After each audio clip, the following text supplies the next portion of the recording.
Coming to you from the Trumbull Insurance Agency virtual studio, where you can turn your stress and anxiety into peace and security with Trumbull Insurance. Contact Patrick Bankemper today for all your insurance needs at 540-532-0622. And for the rest of our sponsors, Regroup Building Services, PM Plus Reserves, Shenandoah Primitives, Dr. Dave Leadership Corporation, and Mark Francis with Icon Real Estate. This is another edition of the Kirby on Sports podcast. Yes, indeed, episode 150. And I cannot thank each and every one of you for all your support through this journey, through this grind, through the NFL season.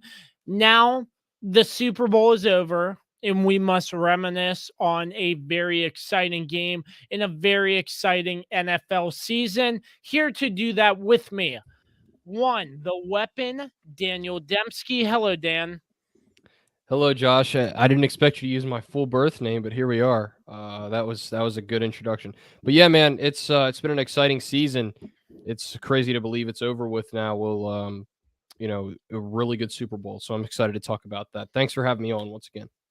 Always a pleasure. And the man who does it all. He is a man of many talents. He is a Swiss Army knife in the profession here on the Kirby on Sports podcast. The one, the only, Carlos Martinez. Praise me more. Feed my ego. I'm just glad you don't know my full name because, God, I'd smack you if you said my middle name. What's up, boys? New microphone, so now I don't sound like a staticky. You're in a cave. Staticky, mess. Yeah, very nice microphone. Looks good. So, very nice. I mean, the way podcast stuff is made now, it's durable, high quality, and you can get good quality products for a fraction of the cost. You don't have to fork out $300-$400. So this is still $100, but but it's still pretty good. So I know mics that are more expensive. Yeah, but now I'm up to your guys' level of microphones because I've been on the cheap end this whole season. And then for this last show, I decided, hey, you know what? If we're going to go out, we're going to go out big. It's time, right? There you go. Boys, we're proud of you. I'm pretty sad. I'm pretty depressed. Monday came and there wasn't a single lick of football. And come Sunday, we're going to be all depressed. On Monday and forever. Come Sunday, we won't see any football. I mean, if you're interested, you can watch the Daytona 500, but it's not going to be the same like there is football. I miss it already. When does the USFL start? Soon. Yeah. Soon. I think it's oh gosh! Actually, let me get the official start date for that because I'm not even gonna watch that because you already know the first two leagues went under. What's okay? But in fairness, the XFL was actually doing pretty well, but COVID derailed everything. Yeah. Absolutely. The AAF or whatever it was called was just an absolute, disaster of an organization. Yeah, they were mismanaged, especially, what's it called? Money-wise, it was just awful. And they're pretty much, they were doomed from the start. It was just a matter of when they would go under. The USFL starts April 16th is when the so we're still months away from that. Dang it. Yeah, we still got literally 2 months from tomorrow. So, well, good thing I have soccer. And then there's also the XFL, which will be coming back and next year. And then there's something called the Spring League, which I don't really know. That really doesn't get any play. I don't think it's just they only do like 2 games. League, so yeah, it's only like 2. Like Johnny Manziel was in it that one year. Oh yeah, I forgot about that. Whoa. So I'll give you a pretty cool story. So I'm like, hey Dan, I want to come down to Tech and. We plan a trip down to Tech, and for some reason, I think it's on a Saturday, like mid-morning, afternoon, sort of.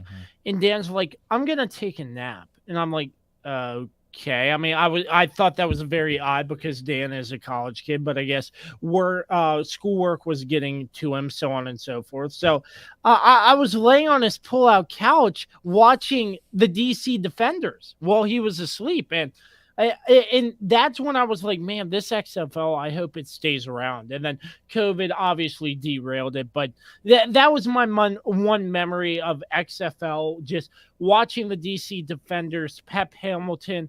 It was a pretty, I mean, they played at Audi Field, not that big of a stadium, but they were beautiful. They packed it in, though. Beautiful stadium. I love Audi Field. I love Audi Field. Better than FedEx Field, 100%. Yes, absolutely. You don't have sewage raining down. I will say, the timing of that was awful because I remember it was. I think it ran for 3 or 4 weeks, maybe 4 weeks at the most, and then COVID shut everything down. It might not have even been that long. I'm trying to think of the timing of when the XFL was about 4 or 5 started. Weeks. But it was a little over a month when everything got shut down because of COVID. So it's just awful timing on the. In conclusion, it's going to be at least 2 more months before we get any sort of football back in our lives. Yeah, and then we'll be getting ready for the draft by then. I mean, we'll have by then we're not even going to care. We're going to be getting ready for the draft. Yep. Yeah. So for the time being, we have a Super Bowl that we have to recap. It was the Rams and the Bengals in sunny Inglewood, California, in that beautiful SoFi Stadium.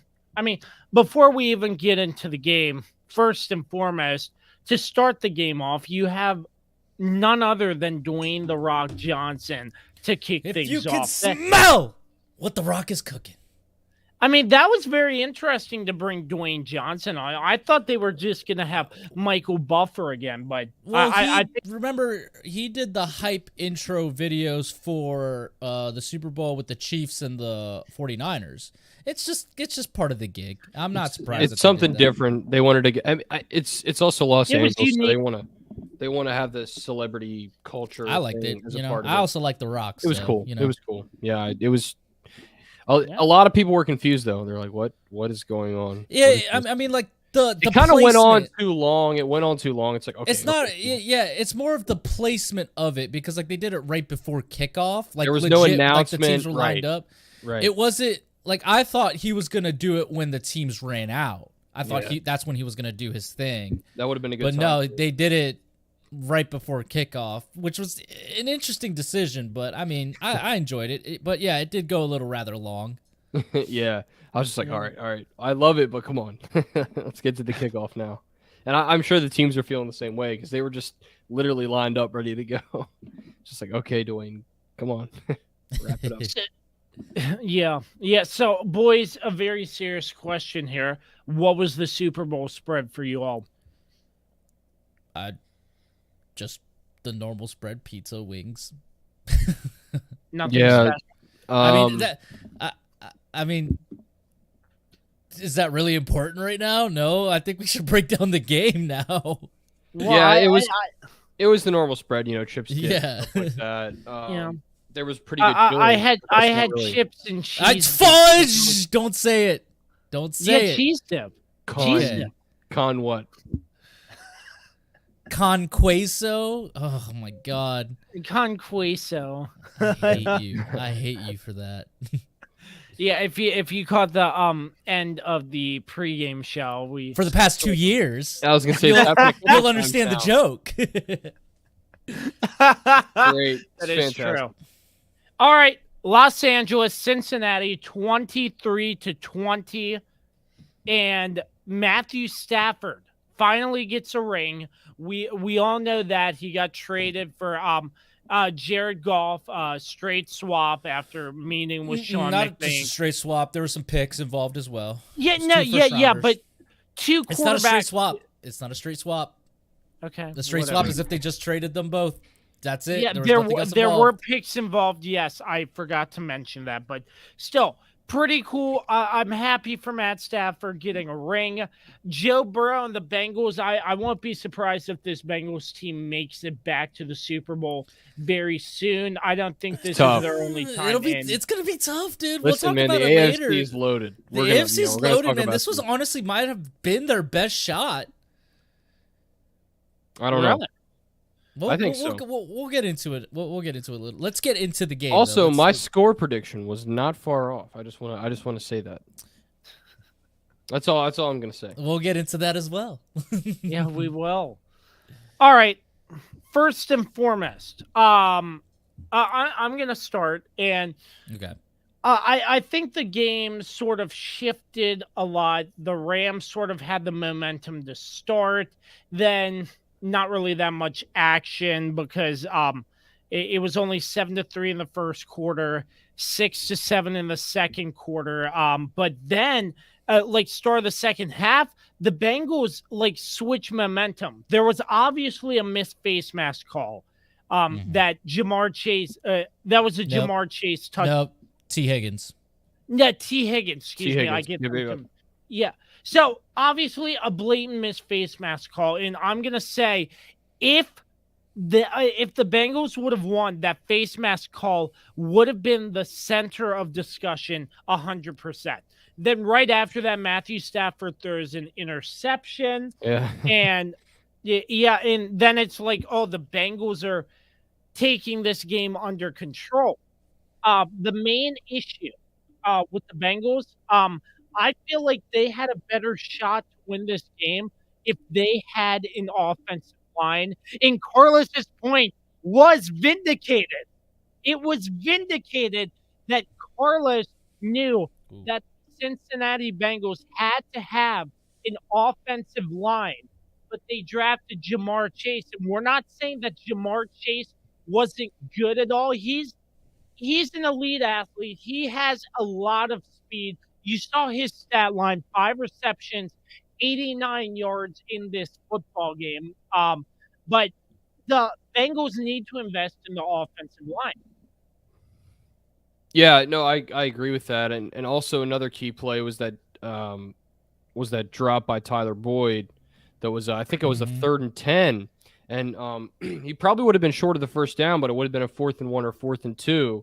Instead, the Bengals in that situation had to punt the ball away, and I believe that was late in the third quarter, if I'm remembering correctly. And that was his first drop all season. He had never dropped a pass all year. Yeah, so, I think that was sort of the moment when it just seemed to me like the Bengals they weren't making enough plays to get to either put the game away or at that point, try to make it, tougher on the Rams. We all said coming into this game what was going to be the concern for the Bengals, and I think it was, like you said, Carlos's point was vindicated once again, and it's been that way, boys. It's been that way all season. Just about every game he's been sacked a bunch of times. The thing is, they were able to get away with it for so long, and I think that the Bengals quietly relied on their defense a lot to come up with a stop when they needed it. Mm-hmm. And honestly, their defense played pretty well in this game, minus that go-ahead minus Eli Apple giving up 2 touchdowns. Yeah, and that last touchdown, which I know we're going to talk about how the drama involved with that last Rams touchdown drive, which was quite dramatic indeed. Yeah, absolutely. But the Bengals just didn't do enough in this game, and you just kind of had a feeling like, we talked about it. The Rams were all in this season. They prepared for this moment for such a long time. The Bengals were sort of they were the kids who came out of nowhere. Nobody knew how they got into this game, but they proved they belonged there. They just didn't make quite enough plays. And I think some of their youth and stuff, I think that kind of showed a little bit in my opinion. Now, their defense was able to force Stafford to throw 2 interceptions. That was huge, and that was going to be a big key for the Bengals to win this football game. We all know Stafford's going to at least have to throw 1 pick a game. It's just how he is. That's his nature. And that interception you talked about, Josh, after the Bengals had already had the momentum, I think at that point, all of us were sort of thinking to ourselves like, "Wow, the Bengals really have a chance to put this game in jeopardy for the Rams if they're able to score." But again, they just didn't make quite enough plays. And Jamar Chase, we knew he was going to be honed in on, and he certainly was. Yep. And that also made it tougher for the Bengals. But overall, it just goes back to that offensive line. Not only the sacks, but just the quarterback hurries, the hits, all the times Burrow had to escape. It's going to lead to some inaccurate passes. I'm sure you guys saw this. There was a shot from the opposite end zone on that last play. Jamar Chase is wide open because Jalen Ramsey fell down. Mm-hmm. But again, didn't have enough time to get it to him. He just Aaron Donald was just insane in this game, and insane especially on that last play. Yeah, Valley was able to just grab him, but it was a really fantastic game, a very defensive battle. I think we all picked the under as well, and we were all correct in that respect as well. So God, we should have betted. We should have actually put money down. We were correct. But yeah, it's it was a really good game. I think I don't know if I necessarily agree that the Bengals are going to be back in the short term. You just don't know. I mean, the NFL is so unpredictable. My main concern moving forward for Cincinnati is I'd hate to see Joe Burrow become another what if story. If he continues, basically. That's exactly right. We all know how great Andrew Luck was, but he was constantly injured, constantly getting hit. And we saw, after, what was it? 6 or 7 they finally seasons, decided to invest in that line. Yeah. Because once they finally got that offensive line, then, it was already too late. It was too late. He was already too far gone. Right. And I'm just concerned with that with Joe Burrow. Now, I think the difference here is the Bengals know that first and foremost, and everybody says it. So it's not like it's some surprise. I think for the Colts, it was a little more under the radar. And certainly wasn't criticized as much in the media. Not as much as it has been for the Bengals. Yeah, because that's how Burrow's career started. There was the offensive line was awful. He gets that nasty hit, which leads to the torn ACL, and we all know the great comeback. But I just don't know, man. I don't know how long this team can be viable if he continues to get hit. It's just going to be tough for me, and I think for the Bengals, I like what they have. They just need a couple pieces here and there, but it all starts with addressing that offensive line. Yeah. You can't move forward with what they have now, and it's not sustainable for any quarterback. I don't care if they had, a Tom Brady that was 4 years younger than he is and not retired now. It's just going to be tough sledding for them. Also, I think that secondary has to get better too. And Eli Apple, for all the smack talk, he didn't show up when they needed him to most. He got beat a lot on that, especially on that last series. I don't know how many catches Kupp had. I think it was 5 or 6 on that last series alone. But he was huge. So you got to give credit where credit's due. The Rams did what they had to do, even though they made some mistakes. They were able to answer the bell when it rang, and the Bengals just couldn't do it. So yeah, that's my basic summary of the game, especially on the Bengals. Towards the end of the game, I found it interesting. It sort of just stalled, like back and forth. Punting. Unfest. I was like, oh, this could be the drive the Bengals get something going. But it came back on the offensive line, Cincinnati's line, and ending up just having to punt almost each and every drive. I mean, they would get some production movement going down the field, but it just stalls. And I was like, you can't have this.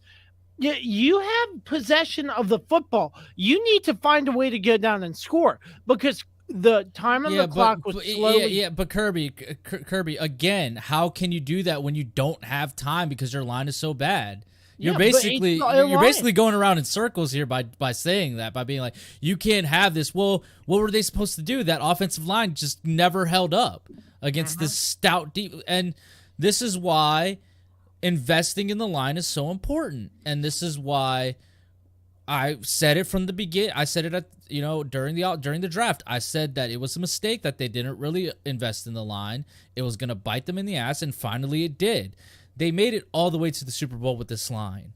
So we know that they have what it takes. If they just invest in the line the way that maybe the Chiefs did, the way the Cowboys are, the way the Cowboys normally do, even though right now our line isn't necessarily the best, but we'll get that fixed. But if they just invest in that line, especially on that right side, and just give Joe Burrow an extra second, which on the football field is an eternity. One extra second is is the difference between winning and losing the game, as we clearly saw. If Burrow had that extra second on that 4th and 1, and he could have found Jamar Chase in that extra second and thrown the ball, we would be talking about a different story here. We'd be praising Cincinnati for their, for the win and for, the smart decisions that they made. But, they just haven't invested in this line. And you would think that after the Joe Burrow injury, that would have scared them into doing that. But, it didn't. They went with Jamar Chase, which ultimately proved to be a very good pick, because look where they ended up in the Super Bowl, mostly because, not entirely because, but a lot of because of the connection between Burrow and Chase. But ultimately it hurt them in the biggest game, because they finally came up against that a stout line that was going to get to Burrow very quickly, especially with Aaron Donald and Von Miller on the line. Yeah, I mean, this game really, it really shows how in the biggest moments, your stars need to show up.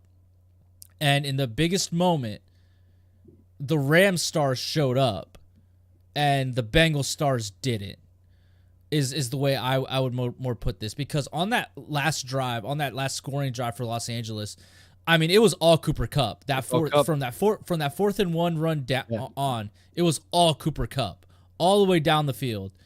And then obviously Aaron Donald got the game-winning sack, or not really sack, but pressure to cause, Burrow to throw the ball pretty much out of bounds. I'll count it as a sack in my opinion.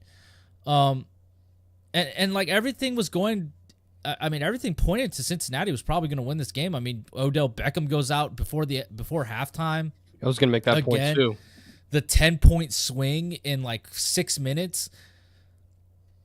I think the Bengals right now are really kicking themselves, because they had this game. If they would have stopped Cooper Kupp on that, which I saw coming from a mile away.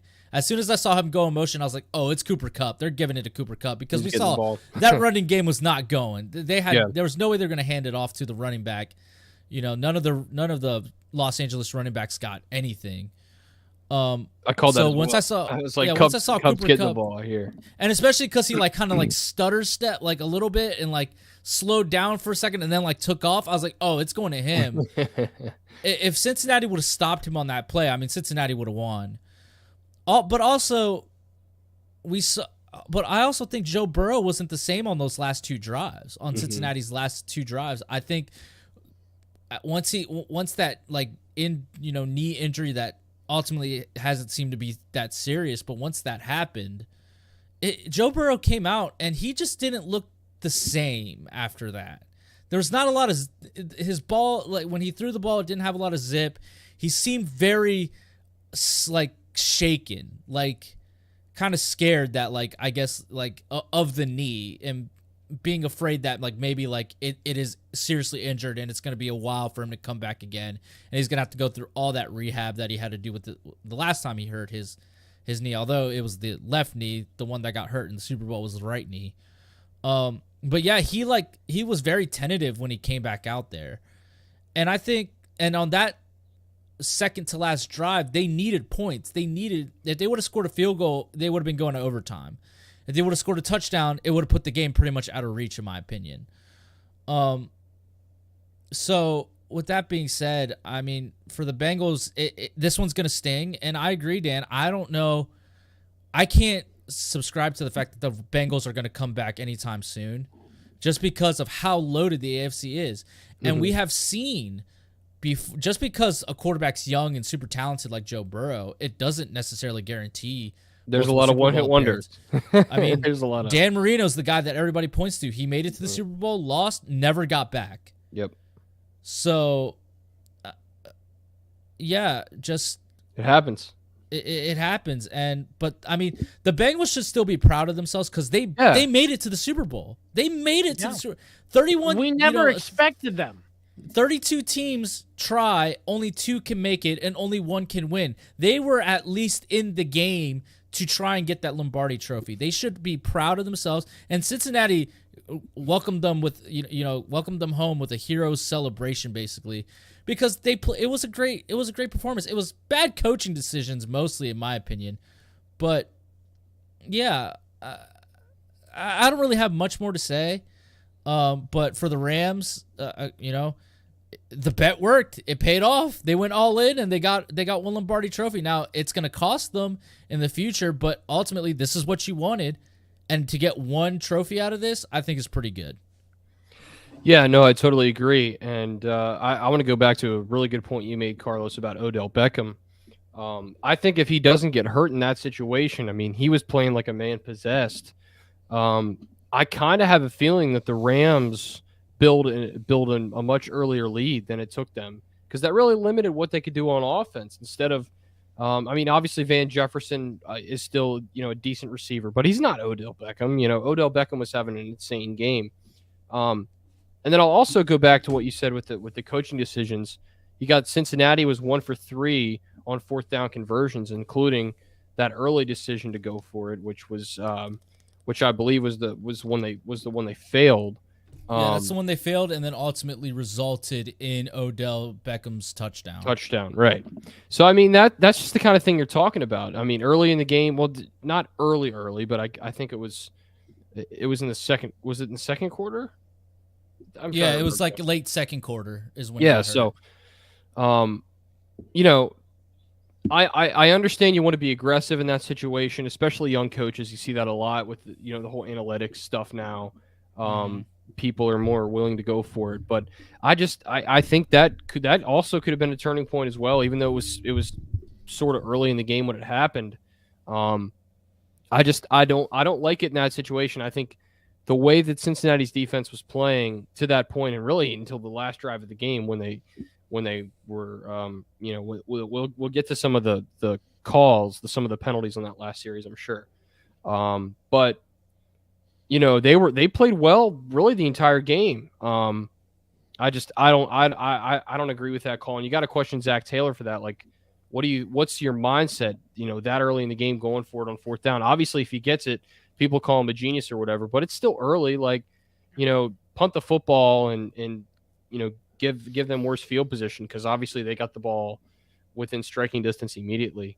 But yeah, I think Odell Beckham's loss was huge for the Rams, and it really limited what they could do in the passing game. And I think it made it a lot easier for Cincinnati's defense as well. They really only had to focus on Kupp, and for a long time, they did a pretty good job until really that last drive. They did a pretty decent job keeping Kupp in check for the most part. So yeah, that's what I would say. I want to touch on the MVP here, because yes, Cooper Kupp played explosive, but a lot of people were making a case for Aaron Donald to be the MVP. What do you all think about that? I said that too on our our post-game reaction show that we did, because he played a pretty good game. He played great in the second half. All of his stuff came in the second half. In the first half, the Bengals pretty much kept him in check. Yeah. It was the same thing. I mean, both of them. I mean, Cooper Kupp was kept in check up until that last drive, but I mean, Cooper Kupp did score a touchdown, prior to the second, or that last drive. But yeah, I think the reason why Cooper Kupp won was because they opened voting, like at some point in like the fourth quarter. I think maybe all the votes had already gone to Cooper Kupp. That's what I was about to say. They already voted. Aaron Donald's play happened at the very end, so I think there just wasn't enough time for the Aaron Donald votes to come in. I think that's pretty much what happened. But I mean, either or is fine. Like they both contributed. I mean, Cooper Kupp is the reason why they succeeded on that last drive to win the game, and Aaron Donald was the reason why, because Cincinnati. I mean, I thought they were going to get in field goal range on that last drive, because they immediately got down to the 50-yard line on the first play. But then from there, the defense held, and then of course Aaron Donald got the last play to end it all on that fourth down for the Bengals. But yeah, I would either or works for me. I can see, you can make the case for both of them, and I'd agree with you. Yeah, no, I think they're both deserving, and I think you're exactly right, Carlos. Most of the votes, if not all the votes, were in before that last drive, because I think they're required to have them in by a certain time frame within in the game itself. And I think also voters look for that pivotal play or that pivotal moment, and Cooper Kupp had many of them on that last drive. Like you said, the conversion there on fourth down, the touchdown, obviously, and several plays in between there. He was the reason why they even moved down the field. Exactly. He literally caught every single pass. Exactly. That whole entire drive, he was the reason why they moved the ball. Yeah, I mean, and also this is an offensive league, and I think these types of awards are usually going to go to offensive players unless it's like a snooze fest, and there's a big play on defense that seals the deal. Which technically in this game there was, if you count. I mean, the Donald sack did seal the deal, but also there was another huge play before that gave the Rams that opportunity to close the door. So.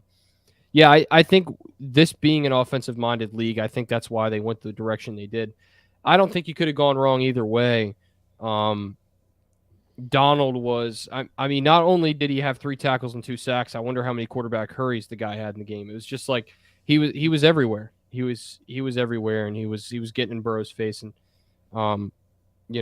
kudos to the Rams. I think they deserve this moment, and they clearly were just slightly better than Cincinnati. Super Bowl record tying 7 sacks on Joe Burrow. Mm-hmm. Inexcusable. It's inexcusable. Ridiculous. All because of the O-line. All because vindicated. Yeah. I mean, I don't. Maybe not all 7, but most of them. I just don't understand how that offensive line can even like those players can even like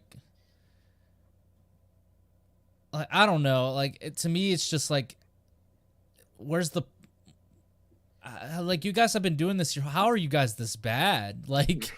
I just don't get it. How is it that, I mean, you're in the NFL, you're NFL players, what happened? You guys are the creme of the creme, the top of the top. The top 1% of all football players make it into the league, pretty much. You have to be the best to make it into the league. And you're telling me this is the best that Cincinnati could come up with? Now, I understand there's some injuries to the line that they're going to get back to, next season. But I don't know, man. It just, after that 9-sack game against Tennessee, you would think that will light a fire under this offensive line, and they did well against the Chiefs. I mean, mostly Burrow was doing a lot of evading and got out of that 1 sack from Chris Jones. But good point. But this game, man, they did well in the first half. Actually, again, they held Aaron Donald at bay, but after that one hit that they got mad at Aaron Donald for pushing Burrow out of bounds, which was legal. It was clean. Burrow was still in bounds, but of course they thought it was a little dirty. After that, and then they got into Donald's face, and obviously, I think that pissed Aaron Donald off, and I think that's ultimately what costed the Bengals, is because they poked the beast, and he wreaked havoc. But yeah, man, just an unacceptable performance by this offensive line, especially coming into the Super Bowl. We've already touched on it multiple times. Yeah, I think it goes without saying you can't expect someone to be your franchise quarterback for long if you're going to put him in jeopardy like that each and every time he drops back. Yeah, I feel like we're leaning heavy on Bengals talk. I feel like we need to talk more on the Rams. Yeah, let's do that. I would like to add one more thing. Mm-hmm. What the heck is that stooge who's not even dressed up for the game running out onto the field for? Yeah, I don't know. Excited. It's the Super Bowl. I mean, I get it, but I mean, it's still dumb. but I don't get, because you're not dressed. What Why are you on the field? You're not dressed. You're in street clothes. Yeah. I think that was an idiot, and that's the reason why he's going to get cut too.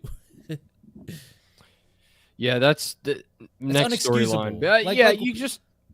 It's just a lapse. I mean, it just made no sense. Why are you out there? You can celebrate with the guys when they come back. Mm-hmm.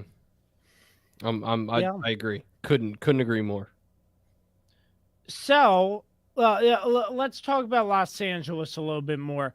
Obviously, Matthew Stafford had plenty of weapons to throw to. Unfortunately, Odell Beckham tearing his ACL. Man, I just feel bad for Odell, but he finally gets a ring. He finally gets a ring after being in New York, then Cleveland, and I'm happy for him, and I just hope he recovers up by the start of next season. Sean McVay, the youngest head coach to win a Super Bowl. Crazy.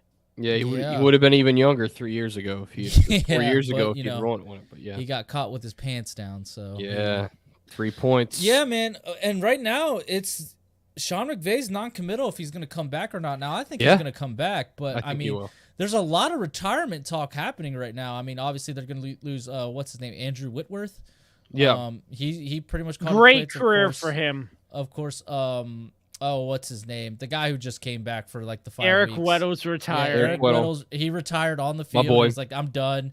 Aaron Donald obviously said, that news came out like 3 hours before. No, not even 3 hours. Like 45 minutes before the Super Bowl. Can we talk about that real quick? Because that was Charles Woodson out of nowhere who was like, oh, by the way. No, Rodney Harrison. Rodney Harrison. Sorry. Damn it. See, I get their names mixed up. But, yeah, just drops a bomb there on NBC. Oh, by the way, Aaron Donald says, according to when I spoke to him, he says this might be his last game. It's like, what? Like, really? Yeah. Wow. It was like an hour and a half or so before kickoff. Yeah. That news came out, and I was just like, whoa. I was like, so he's about to pull a Michael Strahan? Because remember, Michael Strahan, said that he would if he ever won a Super Bowl, he'd retire immediately after, which he did, of course, after Super Bowl 42. He said he would have done it during that, if they would have won that Ravens Super Bowl, where the Ravens, of course, beat the brakes off of them. But yeah, and that was early on in his career. He was that was early. He said he would have retired. He would have retired after that one. That's crazy. Because all he wanted was just one. He just wanted one Super Bowl, and then he was going to call it quits. So it'll be interesting to see what happens with Aaron Donald, if he is going to retire or not. Obviously, there's a lot of questions about this team, whether this is going to be sustainable. I mean, I think they're going to compete for it next year. I think they're going to bring some guys back. I think McVay is going to come back. Aaron Donald, I'm not sure. I don't know yet. Because again, we saw Michael Strahan. He said, "Yeah, bye." Yeah, there's a lot of retirement storylines going on with this team, but the Odell storyline is that it seems like it's the same ACL he tore in Cleveland. It happened now. He's only got 6 months to try and get back from an ACL injury. It might be tough for him to come back. I don't know if Odell plays until maybe the midway point of next season. Yeah, and you talk about year to year, just like after you win a Super Bowl, teams are usually going to change. I mean, the rare thing is where unless you see... you're the Bucks. Unless you're the Bucks. So I was about to say... Back. They literally re-signed everybody and brought everybody back, which is, I mean, that never happens. So there's going to be some changes anyway. But yeah, you make a great point about Odell. Like, it's highly unlikely he's back in 6 months from that severe of an injury. Mm-hmm. That's a year, at least a year usually, of rehabbing and trying to get back to 100% and stuff like that. So it'll be interesting to see what happens. But yeah, I think there's a lot of question marks, like you said. But I think in the NFC in general, like there's no team that, to me, going into this offseason where you could say they're going to be in the Super Bowl next year, because you could say it could be the Rams, but we don't know who's going to be on the roster next year. We don't know who's going to choose to retire, who's going to be injured. You just don't know. I think the Rams have the best chance of at least winning their division because I agree. Their division is there's a lot of questions right now. Obviously, there's the Kyler Murray drama that's happening right now. Russell Wilson's probably going to leave Seattle. Yeah. The 49ers are definitely going to trade Jimmy G. It's not even probably. They're definitely going to trade Jimmy G and move on into the Trey Lance era. Right. So the most stable situation right now is the Rams, but at the same time, they're not because they're not sure if McVay's coming back. I think he's going to come back. They're not sure if Aaron Donald's coming back. Odell's hurt. What do they decide to do with Ramsey? I mean, he got burned several times in this game. Ramsey did not have a good game. He did not have a good game this Super Bowl, and he's supposed to be the top corner in the league. I just don't. He's so hit or miss to me. I don't know. I think he's a great player. I think he's built up a hell of a brand for himself, but I just think a lot of times he hasn't lived up to the brand that he's built for himself. And I think in this game specifically, like, you look at that last play, Joe Burrow finds Jamar Chase for a touchdown, and we're talking about, okay, so when are they going to get rid of Jalen Ramsey? Because he got beat several times in this game, including the game-winning touchdown. Yeah. So I think that's another talk too, but I don't know. I think just with a lot of the question marks in the NFC, you talk about the Aaron Rodgers situation too. Highly doubt he stays in Green Bay. Although the report is Green Bay's about to throw everything they can at him to try and get him to stay. That's just so. I just don't think that's a great idea. But that's another conversation. Did you all see the memes where it was like Matthew Stafford went to a new team? He finally won a Super Bowl. He has the same number of Super Bowls as Aaron Rodgers. Aaron Rodgers, yeah. Yeah, I saw that. There's memes pop off hard when the Super Bowl ended. Like there was one Photoshop banner at Ford It was the Field Lions, saying, yeah, Matthew Stafford. It was like our old quarterback won a Super Bowl or whatever. Yeah, like they hang that banner. It's like, oh my gosh. Yeah, there's a ton of content out there. To make memes about. That's for sure. But I think the Rams are an interesting story to follow this offseason to see what happens. Absolutely. And I'm sure. I think this is going to be one of those teams where there's a lot of new faces that we have to get familiarized with next season. And will it work? I don't know. I think they have the most continuity if they are able to keep Sean McVay. I think if Aaron Donald stays, that would be huge. Obviously, he's a game changer. And Stafford, obviously, I think they'll be fine, but. Other than that, you just don't know. You just don't know going into the offseason and going into next year what the Rams are going to have. And, not to mention who are they going to draft, who they're going to bring in. What they don't have they don't have any first-round draft picks. So it's not going to be anybody high level. The issue is. You got to find a diamond in the rough. Because you go all in like this, boys, and you end up not having a first-round draft pick, and then in that case, it might bite you in the rear end. I'm not saying in this situation, but I don't think it does because ultimately, by going all in, look, they got a Lombardi Trophy out of it. I mean, it took them a couple years of going. I mean, it took them really 1 year of going all in. Yeah, going all in, they got what they wanted. They got a trophy. Yeah, so I think it pays. That's the ultimate goal. The pleasure is worth the pain later on, I think. Yeah. And, I also think there's a lot of high quality guys you can take in the second round that fall to the second round. I mean, we see it every year. Again, Brady was picked 199. Yeah, he was the 6th round pick. I mean, Brady's a rare example of a guy who not only succeeded in his career, 100%. but, also is one of the greatest players of all time. But yeah, I think they'll be fine. They'll figure something out. And who knows? Maybe they'll make some moves to get a first round pick. Who? I mean, you never know. I would be surprised. But look, they went all in for this moment. Do they realize, hey, it's over, and then disassemble it? I mean, we see that too. We see Super Bowl teams disassemble rosters all the time. I mean, not all the time, but we see it more often than not because usually Super Bowl teams have cap space issues and stuff like that, and they have guys retire, and they have to move forward. So I wouldn't be surprised to see some of that as well.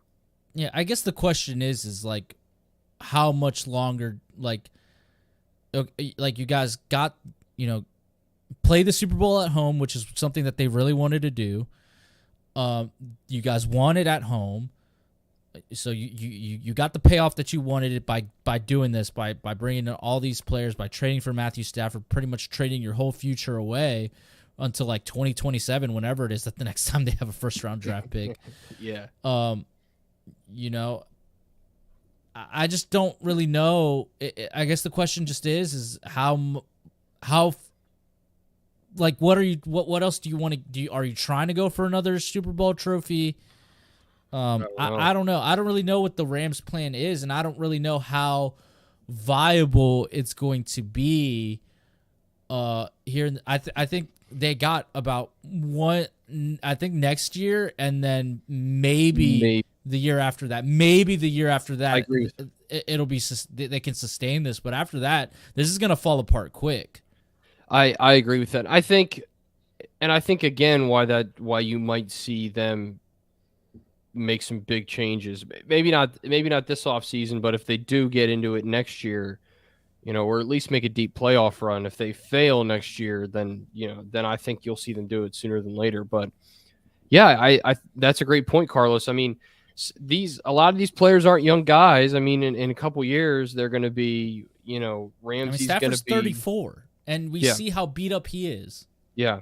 He'll be 36 in a couple years. Who knows how much longer Stafford will be in this league? Mm-hmm. Who knows? He could. I mean, you hate to say it, but he could get another injury. You just don't know. I mean, he's had a history, of course. His protection and weapons in Detroit kind of were the reason for his downfall and all his injuries there. But you just don't know. I think that's the biggest thing moving forward. Like, it's all just a wait and see type of game. And I think the Rams are maybe the biggest question mark going into this offseason. I mean, you could say that on the another NFC side too, with a team like the Bucs. That was, I mean, obviously a lot's going to change there with Brady gone. I think they'll be a completely different team next year. But 100%, and they got a lot of cap issues coming up too. Yeah, so just adds a whole other layer to it. So I think the Rams are sort of in a similar situation, although obviously I think they still have a window at least next year. I just still think they have a championship window next year, but they've gone all into this moment. I mean, why? But their question is, why stop now? Like, what are the limits of this? Could we win another title? Yeah. So yeah, absolutely. I could see them getting into it next year. I really could. But we don't know who's going to be on the roster. We don't know about injury stuff like that. I mean, we don't know how the rest of the NFC, how the rest of the NFC is going to shake up. So right, exactly. Which I think adds to the mystery of it all. Yeah, I think there's just a lot of questions, especially on the NFC side. I mean, we saw how competitive the NFC side was this year. Yeah. Especially, I mean, the top half at least. The top half was pretty. was pretty competitive. Good. And, of course, the 49ers wreaked havoc, and got hot at the end and eliminated a lot of the top teams. But and Dallas is the other question. Well, I mean, we'll talk about them eventually, I guess. But, yeah, I mean, there's just so many questions. There's just too many questions that are running through my head. So, yeah. I think we've covered this to ad nauseum at this point. So, I agree. Well, there's still more. There's still more. The craziest part about this, Van Jefferson's wife goes into labor, has to get rushed to the ER. 3 hours later, Van Jefferson is a new father. It's just crazy. After winning in Lombardi, a Lombardi trophy. No, Lombardi. I won my Lombardi trophy. Jesus, come on, Kirby. That was pretty crazy, though. Yeah, that's the craziest stuff. That's wild. That's wild, man. Like that's like a life dream. That was the fear with OBJ's baby mama, because she's like due to, she's due here any day now too. Yeah. Wow. Yeah, true. Yeah. Van's probably like, hey boys, take care of this. I gotta see my newborn. take care I'm of this sure. party. You have priorities, and yeah. I mean, look, he's gonna celebrate at some point, but it's not. It wasn't that night for sure. Well, I think tomorrow's the parade, so yeah, that's another thing. It'll be interesting to see. LA has not really embraced either team. Is this the turning of the tide? Will the parade mean? I don't know. It's We'll not. see. It's just not the same. It's not We'll like it was see. with Kansas City. The or MLB's on New lockout. We England or- might see the Dodgers out there with them. Who cares? Yeah. Who see Clayton. cares? My last and final point before we move on from the Super Bowl is what an amazing halftime show. Yeah, it was. It was Oh my great. God. A blast from the past. You see Fat 50 Cent upside down singing in the club. Oh my gosh. Yeah. Watching that brought that back so many memories. Yeah, I know. Every song is just like it just goes back to the old youth days. I say it like we're so old, but we're not. In the grand scheme of a lot of the people who like the halftime show, we're not that old. But hey, look, mid-20s are approaching. But no, I thought it was really good. Approaching, I'm already there. Yeah, well, sorry, Carlos, you're the old fart of the group here. I haven't even hit my prime yet, so you don't hit your physical prime until 28. Well, your brain just fully developed, so congratulations for that one. I'm proud of you. I made it, boys. I just got to pass 33, and I would have lived longer than Jesus. There you go. That's the goal, right? Anyways. Yeah. But no, I thought it was really well done. Really like I said, brought back a lot of childhood memories, and also like just a really good mix of talent and also artists who've worked together before. So you had a lot of collaborations on stuff that they had already done. Obviously, Dr. Dre, Eminem, Kendrick Snoop Lamar. and Dr. Dre. Kendrick Lamar's was kind of weird because it didn't really. I mean, he did a newish song, I guess you'd say. What is it, like 3 or 4 years old, something like that. So he did songs in the past with Eminem, and I don't know if he's worked with Dr. Dre or not. I feel like everybody has at this point. But obviously Snoop, Dre, and Eminem have all worked together, and it just worked really well. And then Mary J. Blige was great as well. Like she doesn't get enough credit, but she was pretty good. Yeah, I thought Kendrick Lamar's was the only one that was really. I was just like, okay, Kendrick. like it was good. I think it was good. Don't get me wrong. I think why I enjoyed Kendrick was because he doesn't really do stuff like he doesn't do That's true. halftime shows. He doesn't really like doing these big mega shows. Yeah. I respect him for that for sure. And it was pretty awesome. I thoroughly enjoyed this halftime. I thought it was one of the best ones. I don't know if I could say it's the best of all time. I don't know if I could go that far, especially when you got, performances like, Prince with, when he performed Purple Rain in the middle of that storm. Yeah. Obviously there's the U2 when they U2 one was great, yeah. When they after 9/11 brought down those curtains and then started playing they showed all the victims of 9/11. Yeah. Michael Jackson. I'll throw Shakira and Jennifer Lopez on there. That was a pretty great show. I love me some J-Lo. Yeah, but it's for sure up there as one of the best for sure. I thoroughly enjoyed it. And the craziest thing is that, Dr. Dre, he put $7 million of his own dollars into the show to make it happen, which is insane. I'm just like, God, I was like, Jesus, does the NFL not? They gave him $1 million, and that was it. I'm just like, geez, man. Like, he's like, no. If we're gonna do this, we're gonna do this big. And I think it's also, I love it. It was also just we're finally moving into, people that we more relate to than we were as kids, when they were putting on certain bands that you never even really had heard of.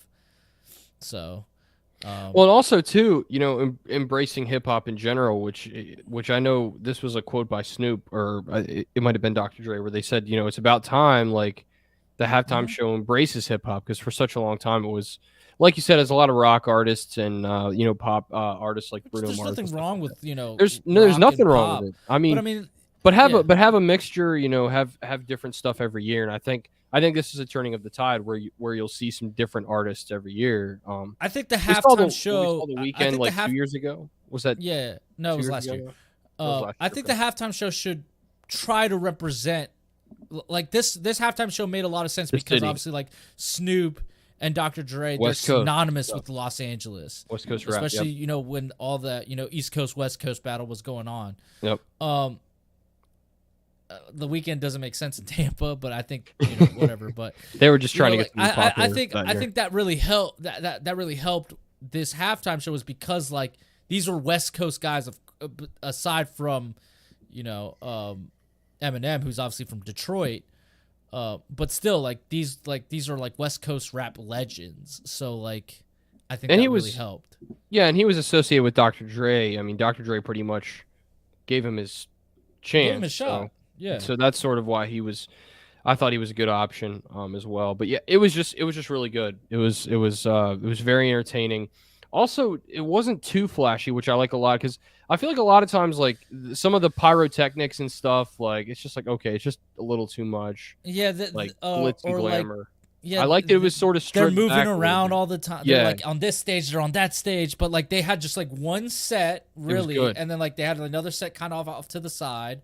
Yeah, and like that's primarily where they was there, and they didn't have that like they didn't have like people from like the stands come onto the field. Yep. Either. So like they utilized the space very well, in my opinion. But I totally agree with that, and it also flowed really well. I think sometimes songs don't flow well together, because in that Super Bowl halftime show you shorten all the songs, obviously, and then you kind of just put them together to see where it goes. I thought they did a good job this time around to really make it work well, especially when you have so many different artists up there. Like you have to fit in at least one song from everyone. So they did a really great job for sure. Yep. Boys, it was a very, very fun Super Bowl indeed. We're going to take a quick break, and when we come back, we'll reminisce on a very, very exciting NFL football season that was. Ladies and gentlemen, let me just tell you about Regroup Building Services. If you're looking to get your home remodeled, any part of your home, bathroom, kitchen, want to get a deck built, anything like that, Regroup Building Services can just about do everything. And take it from me, because they came in and they remodeled my family's kitchen, and they do a great job. So if you're looking for any sort of home remodeling needs, deck work done, anything of that nature, reach out to my guy Sean Hibbard over at Regroup Building Services today. You can check them out on their website, www.regroupbuildingservices.com, where they do the honeydews that your honey don't. Make sure you tell them Josh sent you. For sports fans living in condominium and homeowners associations, as well as business professionals, when you need a reserve study, PM Plus Reserves has been in business since 1990. Their studies are accurate and easy to understand. Check them out when your association needs a study. www.pmplusreserves.com. You can also contact them at 703-803-8436. Once again, www.pmplusreserves.com. As always, back with the three-man booth. Put me back in the weapon, Dan Dembski, and the Swiss Army knife, Carlos Martinez. And gentlemen, I just have to say what a fun, exciting NFL season this was. Yeah, I mean, an extra week, Carlos. There was an extra week. It has to be okay. No. Pause there. It was still too long. It still felt like it took an eternity for this season to end. Yeah. But there were a lot of great games, and especially the playoffs a lot of upsets really topped it. Oh, yeah. The playoffs were epic. The wild card was a little lopsided aside from the Dallas 49ers game. That was about the only close game during the wild card. But then like from then on, it was just like epic game after epic game after epic game. And then again, to top it off on how crazy this season was with, like Dan said, a lot of upsets. I mean, this has to go down as one of the best seasons of all time. Not the best, but one of them. I don't know what the best season would be, but this was one of the best for sure. I mean, the amount of upsets there were, the amount of close games, I mean, so on and so forth. Dallas beating the brakes off of Washington twice. Washington beating great. Tampa Bay and Tom Brady. That's another smack. Miami beating Baltimore on Thursday night. That was the start of the downfall for our season, pretty much. And we had like 30 guys get injured in that game. Yeah, it was a fun time. Not a great time for Dan, but no, but you know, we'll be fine. I don't know. I'm not going to predict Super Bowl, but I think we'll be okay. Yeah, there was just parity across the league this year, more than we've seen in a long time, and I think adding that extra game, I think that was part of it. I also think getting rid of obviously, you know, preseason games as well. Teams maybe weren't as prepared as they could have been to start the season, and you know, I can't really put my finger on why there was so many upsets and so much parity this year in the NFL. And you saw a lot of divisions. It was probably the cap. At the end. I want to say it was probably the cap, because remember the cap shrunk down. So a lot of teams had to shed talent, and a lot of players signed like 1-year deals all over the place. Yeah. And obviously the cap's going to increase this year, so I feel like there might not be as much parity next season as there was this season.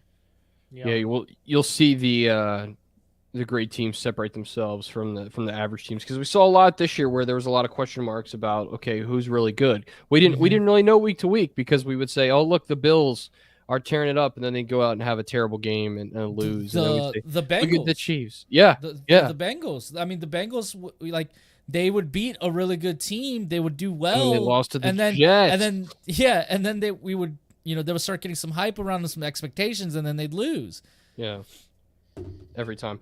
It was fun. It was a chaotic season. I felt like you never knew week to week what was going to happen, and I mean, just look at the last week of the season.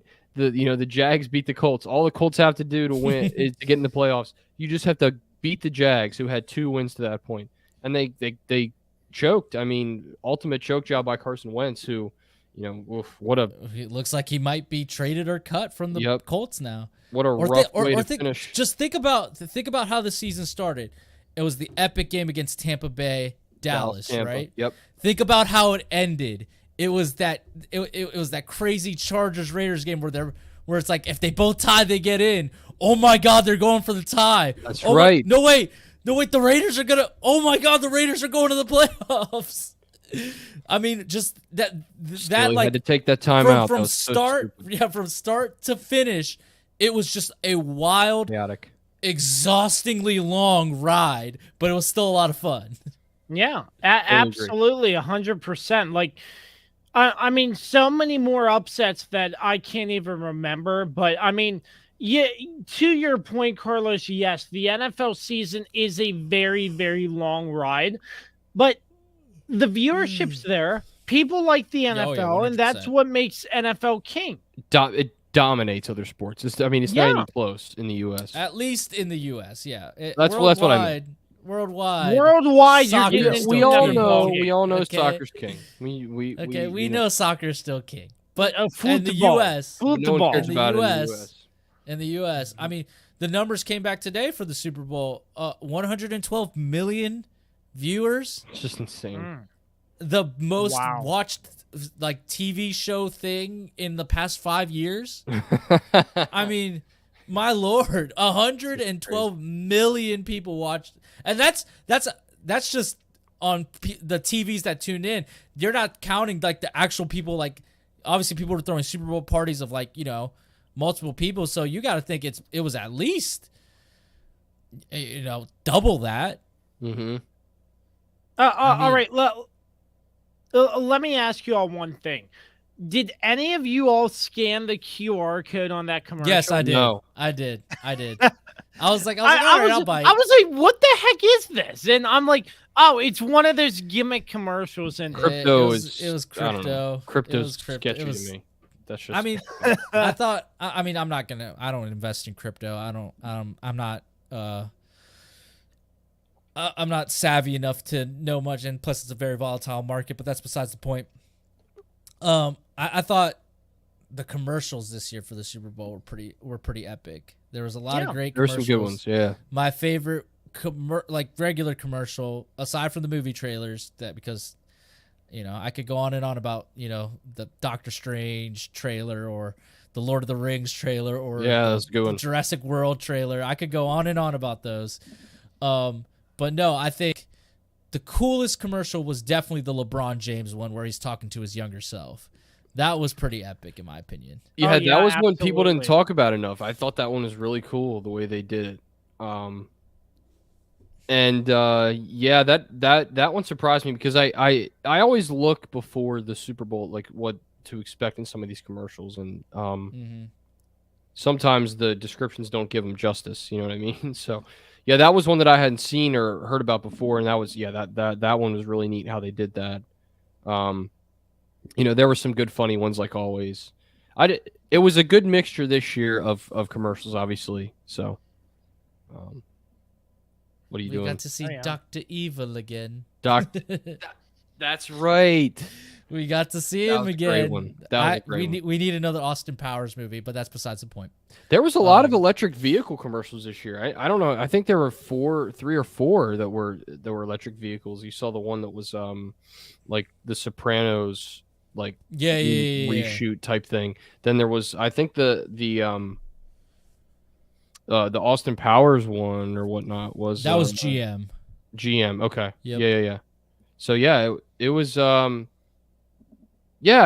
guess they have money to spend now. With electric vehicles are really growing. Last year no companies really spent money on Super Bowl ads because of they had all this money this year. I mean, true.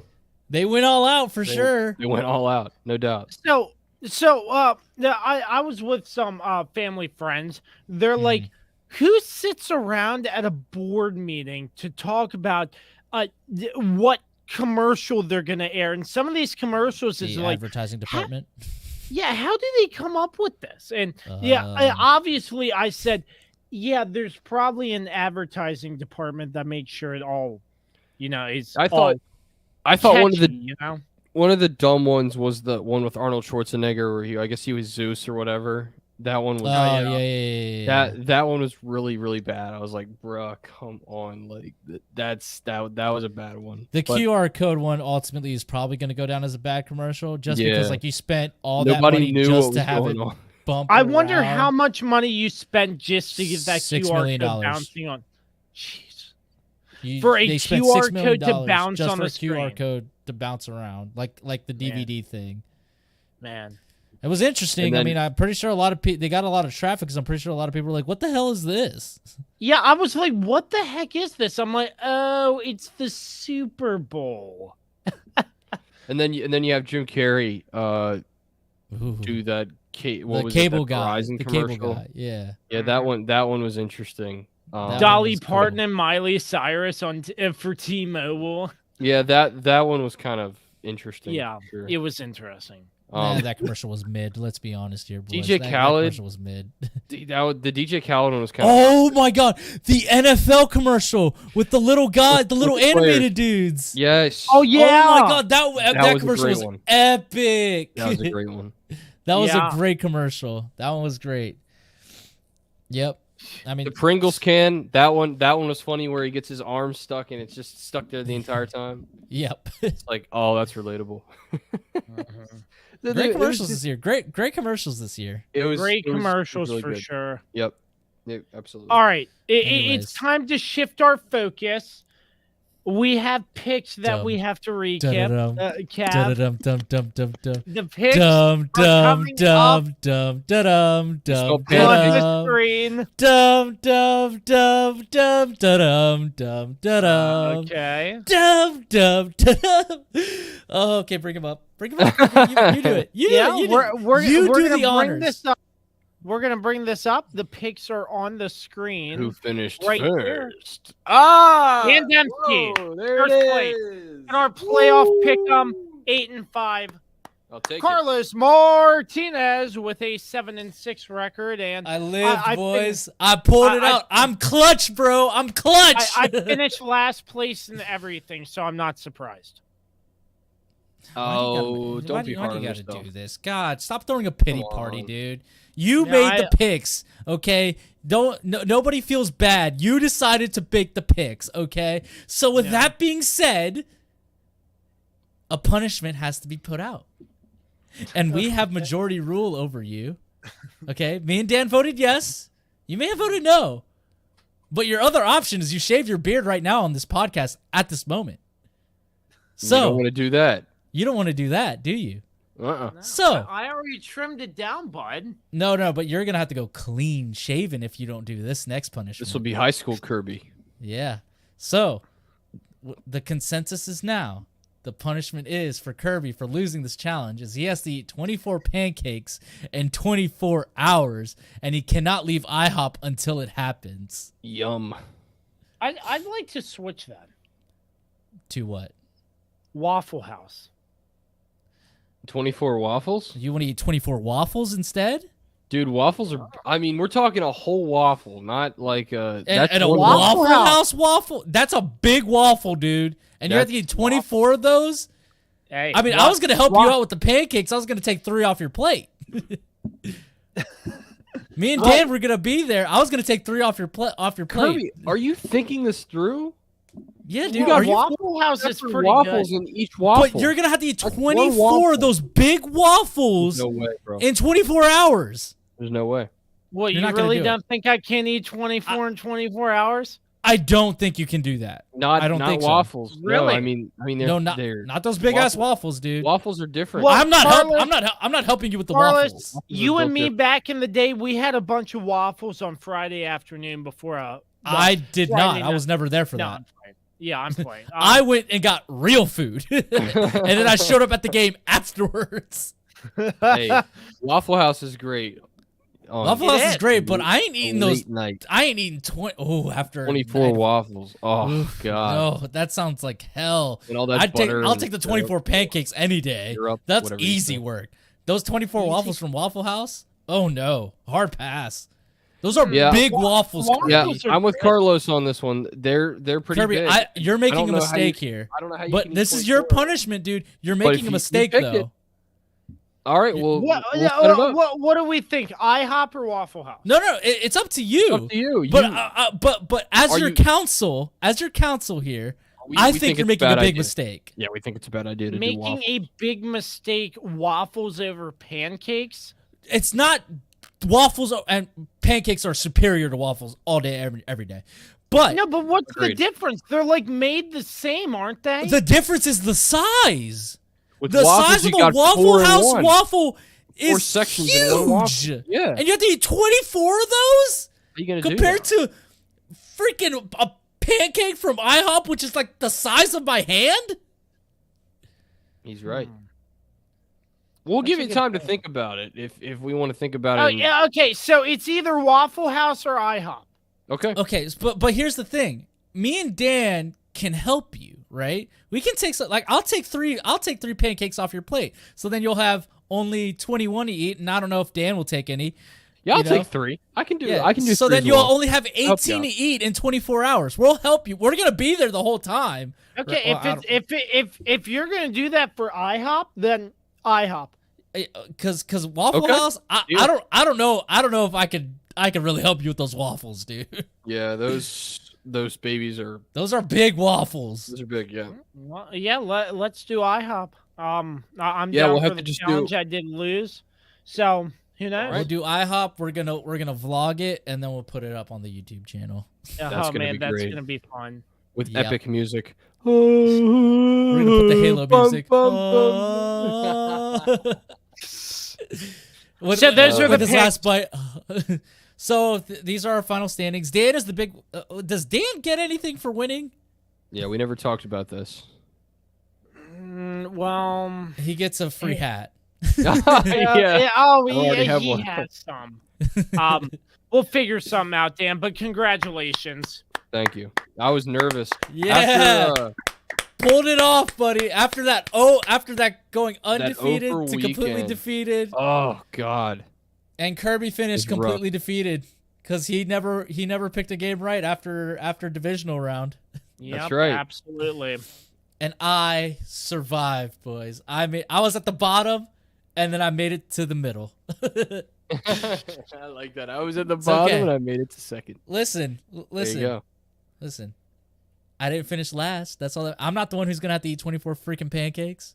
Pancakes are good, but boy. Pancakes are good, but I mean, eating 24. I mean, you're still gonna have to eat 18 pancakes, dude.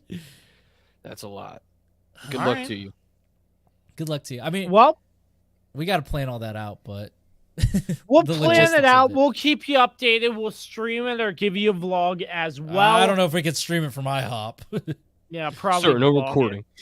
Yeah, we can probably film it, but we can't stream it. Agreed. All right. Well, yeah. Well, whenever that is, we will keep you updated. We're gonna take another quick break, and we will wrap things up on this exciting electric NFL season right after this. Is it finally time to upgrade your home's interior? How about with an authentic farm table made locally from recycled barnwood?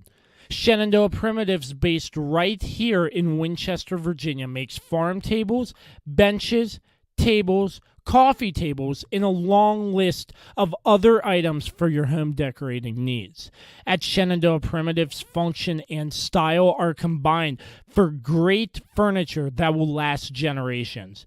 If you're interested in combining the industrial look of metal with wood, or considering something incredibly unique with a live edge, Shenandoah Primitives turns those ideas into reality. Thinking about a mirror, wine rack, or other accent piece for your home, Shenandoah Primitives can assist with that as well. As a local small business, Shenandoah Primitives is happy to work with each client for a custom design or schedule an appointment to come out and view current inventory. Local, high-quality, handmade items can be found at Shenandoah Primitives. Find us on Facebook and Instagram or visit us at www.shenandoahprimitives.com. Once again, that's www.shenandoahprimitives.com. Hey, sports fans. Thank you for listening to and supporting the Kirby on Sports podcast with founder and host Josh Kirby, along with lead contributor Dan Dembski. Like, subscribe, and give them a 5-star rating wherever you get your podcast from. My name is Dr. Dave Miles, founder of Dr. Dave Leadership Corporation. Our company helps leaders build engaged and productive teams. Exclusively for listeners of the Kirby on Sports podcast, you can take an opportunity to discover your primary communication style and learn more about effective communication with others. Text Kirby to 757-903-0743 for your free copy of the Working From Home Communication Assessment, where you'll learn your primary communication style, how to better communicate with others not like you, and tips on working remotely based on your personal communication style. 10 minutes, tons of resources. Learn about yourself and your team. Again, text Kirby to 757-903-0743 for your free assessment report today. I'm Dr. Dave Miles, founder of Dr. Dave Leadership Corporation, where we help you and your team be more engaged and productive by understanding each other better. Back to you, Josh. Hey there, this is Mark Francis of Icon Real Estate. If you have any real estate needs in the Winchester surrounding area, including West Virginia, give me a call. I've got extensive experience, been in the business for almost 20 years, and would love to help you out. Track me down at Icon Real Estate, iconsells.com, or even give me a call, 540-247-1527. Again, Icon Sells, ICONSELLS.com, and I would love to chat with you and help you out. Give me a call. Well, gentlemen, this has been a lot of fun, and this marks an end to an incredible podcast season. Damn. It's so hard to say goodbye to yesterday. It was incredible. It was a fun ride, and I'm gonna go deep down into the archives. Dan Dembski sends me a Facebook message on September 6, 2017 at 9:47 p.m. And he says, "You want to do a podcast, man? NFL?" And yeah, I was like, I started off, I was like, what? Does Dan know a lot about sports? Because I was trying to make this thing professional like it is now. And the next thing I know, I'm like, oh, Dan's going to school for sports. And I'm like, well, heck yeah, we'll get him on. And I mean, to this day, Dan has been there to help me out when he is able to. Obviously, he works a full-time and a part-time job, so stuff has changed with our friendship, but still. BBP. But still pretty great stuff that Dan has always been helping me with here on the Kirby on Sports podcast. And the weapon Dan Dembski will continue to be on here, and I just can't thank you enough for all the sacrifices you have made for us this football season. It's very kind of you to say that. I really, really appreciate that. And also, that's a great timestamp with that message. It even has the exact time and everything. Yeah, it's been weird time to be DMing Kirby though. Yeah, no, I was a weird person 5 years ago. I mean, I still am. But anyway. Yeah, it's been a pleasure. It's been a lot of fun. I don't know how many years we've been. I guess it's been like 2018. We started kind of doing this. I can't remember the exact time frame, but I've enjoyed every minute of it, man. I really have, and it's been an honor and privilege. And you make it easy. We just show up and talk, and that's pretty much it. Like you said, I help you with some stuff on the side when you need it, but not a whole lot. I mean, I could be doing more, and I should be doing more, and maybe in the off season I will. Yeah, it sure is. A tear. But yeah, man, I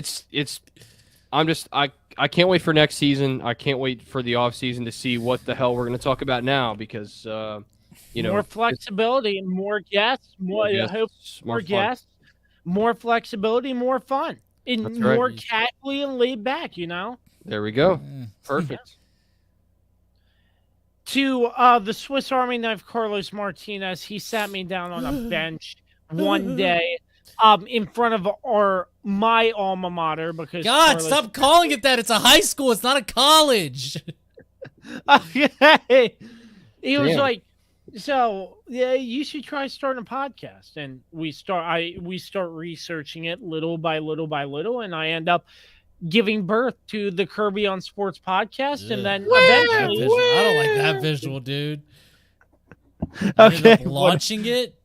God, that would have been so much better. Jeez. Yeah. Giving birth. My God. And now Carlos has been here on this show to help me out along the way. So many great things that Carlos does. So Carlos, cannot thank you enough. I'm not sure what your situation is, but I'm sure we'll be seeing you around on this podcast every now and again. Yeah, well, I mean, I obviously this is the last episode of the 3-Man Booth for now. I probably won't be back on until sometime in March. Obviously, we're going to get ready for draft coverage, so I'll be on a lot for that. I'm still going to be around, obviously, because I'm now the official graphics department of the Kirby on Sports podcast. Or I have returned as the graphics department, because I've obviously have been the graphics department before. But then we ran into some issues, but we've gotten those resolved, and I will be... obviously you've seen the great graphics work that's been going on around here. Obviously, just want to thank you, Kirby, for giving me, the platform to speak on here. Dan, for being freaking awesome, and, just being, someone I can pick on Kirby with. I mean, obviously we do it all in love and jest. That's it. Yeah. And just I mean, I'm gonna miss this. I'm going to miss doing this, and I can't wait. We're not deleting the group chat. No, but I can't wait for us to reunite for draft coverage. And yeah, I have to say when the 3-man booth first started, it took some time for us to sort of get our rhythm and mojo down. But once we did, I really feel like we become like pretty good friends and stuff. And like you kind of see that like that joking around that as Carlos mentioned, as we gang up on Kirby, which we do occasionally. Carlos more than me. I try sometimes. I'm like, hey, you know, I go that a little bit, but I just really feel like after last season, I was like, I'm not sure like if it really works that well, because I was asking people like, did the three of us like does it work well? And people said, yeah, sure. And I think this season, I've really seen it like, yeah, we are a great team. We really work well together, and it starts with you, Kirby, honestly, and Carlos has just been a fantastic addition. And the 3-man booth lives on. It's going to live on next year and forever and ever. Amen. We're going to keep. I know. I'm kidding. Look. This is another big milestone. Episode 150. Yeah. Yeah. It's crazy. We celebrated. When did we celebrate episode 100? Obviously, 50 episodes ago. I want to say it was in the middle of last football season. Yeah, I think so. I think so. So we celebrated that together. Now here we are. We're 50 episodes later. We're almost to 200. We'll probably reach 200 during football season later on in the year, if I'd have to guess. Yeah. But I mean, yeah, dude. I mean, crazy. Episode 150. Wow. And also thank you to the listeners as well, and those that watch the stream and stuff like that. Like, you all keep us going, and your comments are great. Sometimes we have pretty good comments and like conversation on here. Sometimes not, but we know that you all listen regardless afterwards. When the podcast drops on the platform. So thank you all so much. Yeah. I'm sure you guys hear feedback all the time. It's really cool to like talk to people, be like, yeah, I've heard the podcast. I'm like, really? Wow. Like it just kind of takes you back a little bit. So yeah. And just the connections you make out of doing something like this is incredible. Absolutely. And you become a master of that, Kirby. You really have. I mean, meeting people and getting them on the podcast. He's the master at networking. Yeah, that's exactly right. Exactly. Kirby has no shame. No shame in doing it. Yeah, the JMU in Harrisonburg. I'll give you this story. James Madison University in Harrisonburg. They just built this new arena that seats 9,500. And me and my buddies just went to a game casually. I mean, they were playing a team out of Philly, and there were barely anybody in the stands. It was like lower bowl, but yeah, like there's a second deck, like their version of the nosebleeds, but you could still see stuff pretty clear. But like there were probably, no joke, 10 people up there. Like no joke. It was legit lower bowl crowd. Every single one of them. Listen to my podcast. Listen to my podcast. No. I actually saw Kurt Dudley, somebody I had on my show, the all sports voice of JMU. And next to him broadcasting was the one, the only Dagger Steve Buckhands. No it was kidding. I have no idea who any of these people are, but that's dope. Steve does JMU games occasionally now. But Steve used to be the guy. Yeah, and Steve was on my podcast too, so we got a picture reunited. And at the end of his broadcast, I started yelling, "Dagger!" It was pretty fun. Now that last part sounds like you for sure. Yeah, yelling Dagger. That's definitely Kirby. That's the Kirby I know. Kirby. Yeah, I love it. Absolutely. I love it. No, that's really what it's all about. It's about networking, building friendships with people, and just getting to know them. Outside of just like, hey, what's your job like? Like, I mean, boys, think about it. We all went to an NFL game together. That's right. Like, man, we did that. It was fun. But I'm the only one who met Joe Theismann. Congratulations. We're going to M&T Bank next year. Let's do it. Definitely. M&T Bank is the move next year. We're not going to FedEx at all. Nope. And you know what? It's only like an hour and some change from here. So it's about the same distance. Yeah, it's really not bad at all. Yeah. So M&T Bank next season for sure. Let's book it. All right, fellas. For the weapon, Dan Dembski, and the Swiss Army knife, Carlos Martinez, I am Josh Kirby, wrapping things up on another incredible NFL season. We want to thank our sponsors. Trumbull Insurance. Contact Patrick for all your insurance needs, 540-532-0622. And for the rest of our sponsors, Regroup Building Services, PM Plus Reserves, Shenandoah Primitives, Dr. Dave Leadership Corporation, and Mark Francis with Icon Real Estate. Check out anything you want to know Kirby on Sports podcast related at kirbyonsports.com. Find us on all social media and streaming platforms as well. Until the next time you see us or you hear from us, always remember to create greatness. We say so long and peace out.